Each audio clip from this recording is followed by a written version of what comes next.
The headlines: the Solomon Islands government and Korean Water Resource Corporation reaffirmed their shared commitment to the successful completion of the Tina River Hydropower Development Project.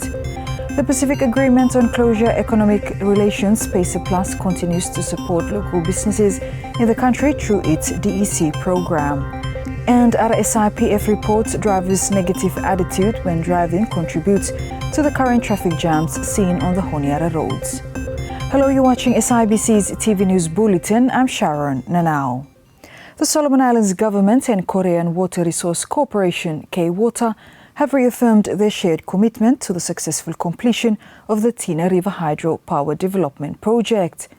In a recent high-level meeting held at K-Water's headquarters in Daejeon, Republic of Korea, SIG officials led by the Ministry of Mines, Energy and Rural Electrification met with representatives from Tina Hydropower Limited and the special project company created by K-Water. The dialogue marked a major milestone in strengthening the public-private partnership that underpins the Tina River Hydropower Development Project. Despite challenges caused by the COVID-19 pandemic, the government remains committed to achieving the project's commercial operation date by 11th February 2028. Recent appeals to development partners for additional funding reflect SIG's determination to keep the project on track. The hydropower is expected to replace a significant portion of diesel-generated electricity in Honiara with clean, renewable hydropower promoting energy security, environment stability and economic growth. K-Water, known for managing major water infrastructure globally, reaffirmed its commitment to delivering the project within budget and on time. Both parties emphasized continued cooperation to ensure lasting benefits for the Solomon Islands. Now, PACER Plus continues to support local businesses in the country through its DEC program. Eliza Kukutu reports. The Pacific Agreement on Closer Economic Relations PACER Plus continues to support local businesses in the country through its Development and Economic Cooperation DEC program. Head of the PACER Plus Implementation Unit, Roy Lagolago, said local business Kathliro has received much-needed support to upscale production. He said they are also looking at market opportunities overseas. We've done a lot of work with Kathliro. Obviously, the lady that does all the chocolate here, that's been really, really good. We helped them develop the fruity bar.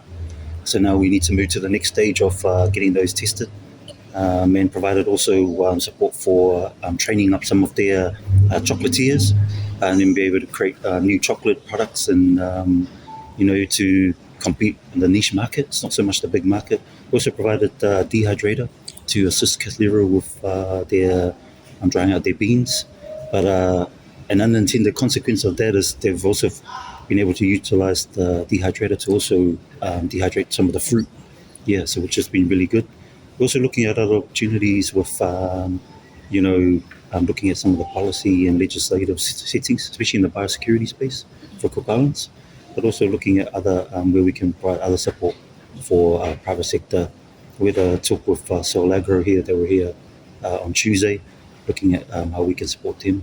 We have provided support of HACCP certification. We also do labelling, testing, market access. We also try and leverage other organisations that we're working with, like Pacific Trade Invest New Zealand, Australia, and some of the other programs like Farmer Plus. So we look to collaborate just to reduce some of the burden on the country. Mr. Lagolago added support to the private sector, which was reinforced during the recent regional meeting. Yeah, so some of the discussions just reflecting on what we've done over the last 4 years and areas that we need to focus on a bit more. Last year in Brisbane, our ministers advised that they want PACER Plus to focus more on private sector. So the same discussions were held just over the last 2 days around private sector engagement and doing more of the private sector. It's really important for trade agreements. They really should be focused on private sector. Also our communities and our people, encouraging trade amongst women and youth, create employment opportunities, those sort of things. So there was quite a bit of focus around the discussions over the last 2 days here. For SIBC TV, I'm Eliza Kukutu. Drivers' negative attitude when driving contributes to the current traffic jam seen on the Honiara roads. Police Commissioner Mosting Mangau told local media, despite the road construction work underway, traffic jams in the capital would be avoided if vehicle drivers follow the proper road rules. Traffic department or the work on our awareness program, traffic awareness program. We have faced a lot of challenge because of drivers' attitude, issuably in Honiara and because of drivers. I think we have a issuable attitude of drivers have caused him to traffic jam in Honiara, as we understand him, that construction is on, road construction is on, the traffic way we face him badly this time because of our attitude. But if we drive responsible road blaming, there should be no any traffic jam. And those accidents are caused because of careless driving. And there are other vehicles too where what are no roadworthy, people just run them on no street blaming, and even some drivers blaming or no guarantee care for other road users. They're not causing more traffic accidents blaming. So our team, they are working on traffic awareness program to make sure that we continue to engage with our road users, make them more and be mindful as well too. And having time for me as someone islanders, we should continue to encourage other drivers or people blaming for care for other people as well too. When we are on the road, and everybody have the access to use him now the public roads blaming. So when you are behind the wheels, you have to take precaution for other drivers as well too. Commissioner Mangau said patrolling the roads remains a challenge for RSIPF given their limited human resource. He calls on the public to work with the police in ensuring drivers adhere to the road rules. That drivers may have to be responsible when we actually sit behind the wheels. Road blaming, once the direction below road construction for one lane, has to be one lane, unless you are authorized to or diverted by police for going to two lanes. But when indication or diversion be one lane, you may have to follow. And police cannot be everywhere. Traffic unit, as you may say, that you may rely very much on physical presence of policeman on the road there. And police level no should be policy you may people too, you may get certain powers under law blaming for you may enforce law blaming the country. So absence of police law, wherever something happens, you must help talk on people blaming because you are empowered by the law for you enforcing law blaming the country. Traffic can also challenge most of traffic and not getting enough people, and also you may understand that you may physical wakana you may do, whereas other countries are using technology for supporting not policing water. So despite of you on the road, but there are cameras where him assisting to police, and also traffic signs. So those are some of the challenges where we have police carrying as well too. And we are working closely with them road transport board to make sure that those shortfalls law act him must be captured. So I understand that there is a consultation in place for review traffic act for supporting road transport board for addressing those issues where we picked up by our traffic department and also police officers for addressing the traffic issue where we face currently in the country. While bridges and modern highways capture public attention, a little-known unit within the Ministry of Infrastructure Development is working behind the scenes to ensure these structures are built on solid ground. As Simon Tavake reports, the Quality Assurance Control Unit, part of the Ministry's Engineering Division, is responsible for testing key construction materials. As the country continues to see rapid infrastructure development, from new roads and bridges to airports and buildings, much of the public focus is on what's being built. However, a lesser-known team within the Ministry of Infrastructure Development plays a critical role in ensuring this project is safe and built to standard. The Quality Assurance Control Unit, operating under the Ministry's Engineering Division, is responsible for testing materials like concrete and soil before construction begins. Their work ensures that only high-quality, safe materials are used. Under law quality assurance control, mi fala garem na assurance, assurance, and one for function belum mi fala lo here.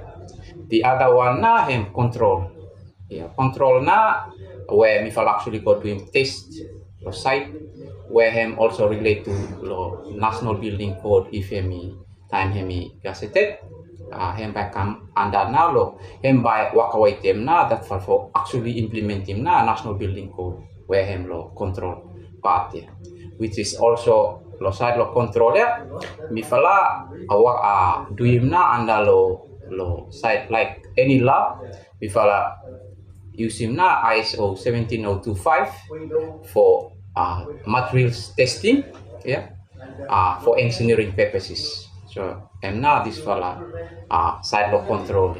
Also, under law one file function where me fala wakalo lo here na research. For actually doing research related law side law construction, which is related law material, soil, geology, and also under small unit here.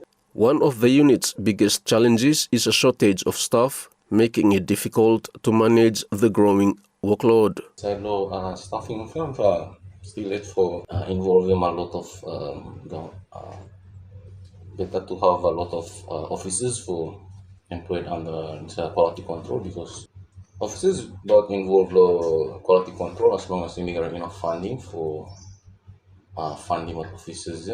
Currently, if I understaffed a little bit, and all if I look after every province, so side of staffing if I still yet for look at ways for government to employ some more staff under quality control for exercising every requirement for quality control or the construction projects in Solomon Island. Despite being a small and lesser known team, the Quality Assurance Control Unit continues to play a key role in ensuring infrastructure projects across the country are safe, reliable, and built to standard. Their work may be conducted behind the scenes, but it remains vital to the success of the country's development plans. I'm Simon Tavake for SIBC TV. The Minister for Home Affairs, Honorable Ezekiel Junior Vave, has reaffirmed the government's commitment to supporting athletes ahead of the Brisbane 2032 Olympic and Paralympic Games. Following the official handover of the Solomon Islands National Institute of Sports SINIS to the National Sports Council. Alex Dedamo reports. The Minister for Home Affairs, Honorable Ezekiel Junior Vave, said he is confident that the National Sports Council, NSC, is working to ensure the country's athletes are prepared for the Brisbane 2032 Olympic and Paralympic Games. Honorable Vave was speaking during the handover of Solomon Islands National Institute of Sports to NSC on Friday. As the country's only sports high-performance center, SINIS continues to help athletes prepare for the competitions. Mr. Vave said he is pleased to receive the keys to SINIS and will ensure athletes are supported with high-performance trainings. I have confidence that the board of the Solomon Islands National Sports Council will ensure we are working to prepare our athletes for Brisbane and beyond, using the Pacific Games and Commonwealth Games as measures of improvement. I thank the National Hosting Authority for acting as custodians of this treasure, and I look forward to the National Sports Council taking the program to new heights. Honourable Prime Minister, Honourable Ministers, ladies and gentlemen, I am delighted to receive the key of SIBC and will ensure that this institute provides the support our high-performance athletes deserve. We all look forward to hearing our national anthem played more often in the international stage. Meanwhile, Chairman of NSC Board, Joe Sika, said with the government's investment and the NSC responsibility, athletes can fulfill their dreams. With the Solomon Islands government investment in SINIS, and now under the responsibility of NSC, we have taken a huge step forward in helping to make the dreams of our athletes come to reality. Like many facilities built for the the Pacific Games. SIBC is a leader in the region. As the Honorable Prime Minister and Minister has said, we commit to ensuring we utilize SIBC and to continue to lead in the region, especially in the lead up to the next Pacific Games and also the Brisbane 2022 Olympic Games.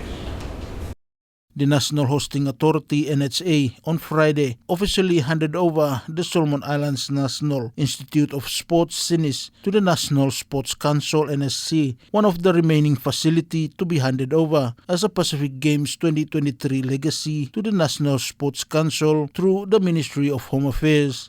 Alex Dadamu for SIBC TV. St. Nicholas Primary School celebrated its annual Cultural Day. The day offers students a chance to learn about and appreciate the country's rich cultural heritage.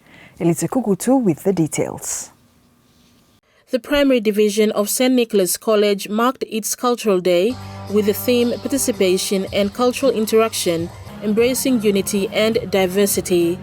Headmaster for the primary division, Mr. Francis Wate, told SIBC TV that the event provides an opportunity for students to learn the country's different cultures. The program is also part of the students' development in learning apart from the normal reading and writing in the classroom. It's an annual event where we host him for giving opportunities for students.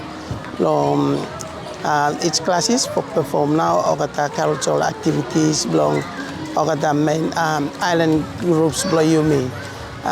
Not forgetting the minority group Bloyumi like ogata small Polynesian cultural groupings and Micronesians. So we also focus ogata cultural activities blogata. So this one we will perform in law class. So that me give him chances from students from diverse cultures for learn through participation along cultures below other societies below the Solomon Islands. So this one we will look at important because as the children are small, I'm good for to grow up with them the mindset of unity in diversity. Like inside law classes, other garema students from diverse cultures. But if you meet like what Mefal doing, Mefal involving Mogata for perform Logata different cultural activities, Hemis have foster a friendship and unity inside long school. A parent who was also part of the Cultural Day shared his sentiments on the importance of the event. But St. Nicholas has been good in this. Promoting culture Bloyumi. So all picking time will go through the activities here and bringing more this custom culture Bloyumi, because now laws Bloyumi start law introducing, well, we appreciate it, rights all beginning, but in Indonesian culture the right comes with responsibility, and this kind of activities where St. Nicholas and Holland Strong is very important. The cultural event saw excitement and pride as students participated in unifying the diverse cultural dances of the country's provinces. I can say I'm really honored to be part of the cultural performance, and I'm really honored to be part of it. It's really outstanding to be part of the cultures, provinces. It's really nice. For SIBC TV, I'm Elisa Kukutu. And that's news. Follow us on sibconline.com.sb and our SIBC News Facebook page for more of our latest stories. Thanks for watching.